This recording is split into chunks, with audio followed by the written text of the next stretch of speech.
We really are excited about being able to share a few minutes with you this morning. Actually, yesterday we celebrated Family Day at our church, where we had many children and babies get dedicated, which is a super exciting time for us. And on for the rest of this week, we wanted just to have devotionals to share with you and encourage your faith with the family, some with children, teens, marriages, and things like that. And I guess a question that is most often asked is, what if my spouse is not serving the Lord like I am? What if we're not on the same spiritual level? What if he's not saved and I am? How do we do this? And so we just kind of wanted to address this situation to give you some words of wisdom. Yeah. Just first of all, if you have a spouse or someone in your home that's not on the same spiritual level, you continue to be consistent, live at the level that you would like them to obtain. Your consistency is what will win them over eventually.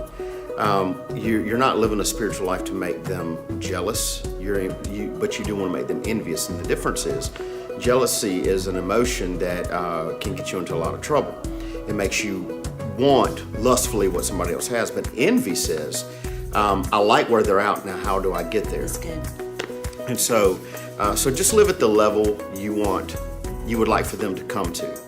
Never lower your standards for their sake to make them feel more comfortable. And I know that seems harsh, but you're trying to raise them up, because by rule, it's easier for someone to bring you down than for you to bring somebody up.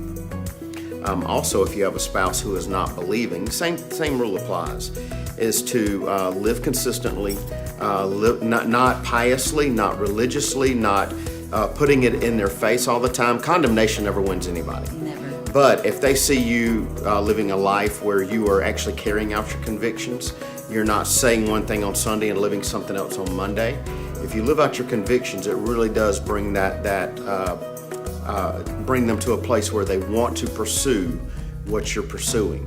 I had a family member who told me that they watched me for almost 20 years before they gave their life to Christ.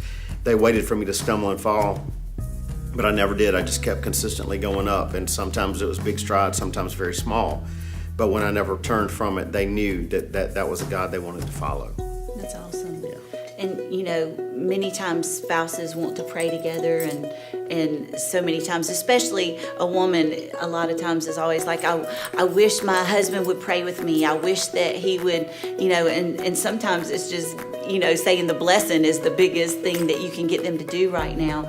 But Phillip and I do have fun praying together. I am a morning person. I just cannot jump up and go straight into prayer.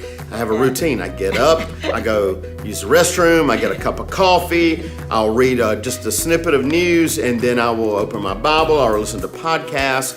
Amy can come straight out of a deep coma and go straight into prayer.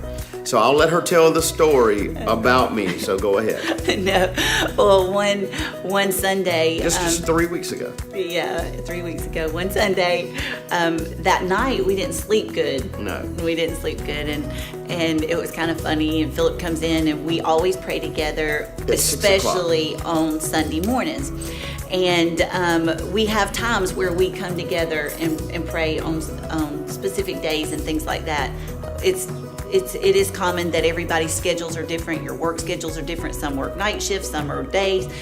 Some are trying to get kids out of the school. And so whenever you can join together as a husband and wife. But we did a couple of Sundays ago, we were praying, and Phillip had not slept that night. And so he was fast and furious, and he's just praying. And I mean, everybody was getting good prayer and all this kind of stuff. And all of a sudden he starts getting slower and slower, and I'm like listening to him because he's done this before, and so I kind of lean over and I'm like listening to him, and the prayer's just starting to drag and get a little slurred, and then he says, "And Lord, I thank you that you're my Splenda." And I said, "What? What did you just say?" And we both just I've been laughed. trying to get off sugar, and I've been trying to do more Splenda.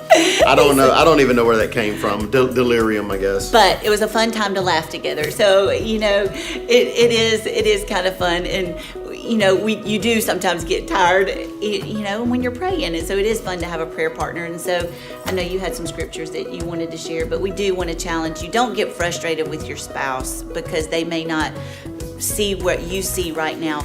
Love is the greatest thing. Love is an action word.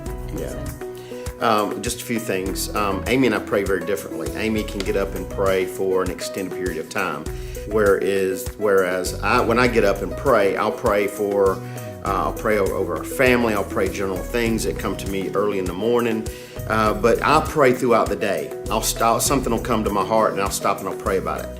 Whereas Amy can do one full length of time at prayer, I do mine in snippets, and I always felt guilty about that until I heard Kenneth Copeland say the same thing.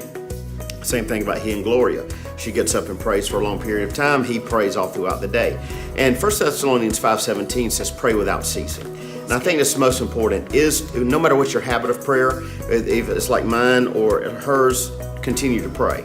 The other thing I think that's very important is to not be condemned if you don't have a huge prayer vocabulary.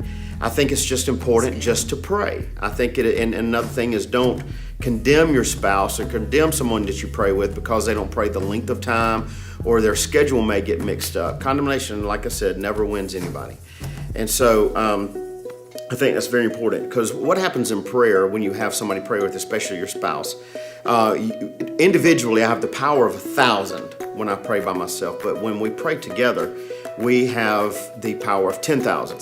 And so the power of 10,000, of course, is greater than 1,000, but 1,000 is still good. And what happens when we pray together, number one, we get to share the vision that we have inside, that God has given each of us. And we come into a place where there's unity. And God says where there's unity, He commands a blessing. And I think for us personally, we like to pray. Most of what we pray is, early on, it was praying for what we needed. But I think our prayer life has developed to where we pray for what other people need.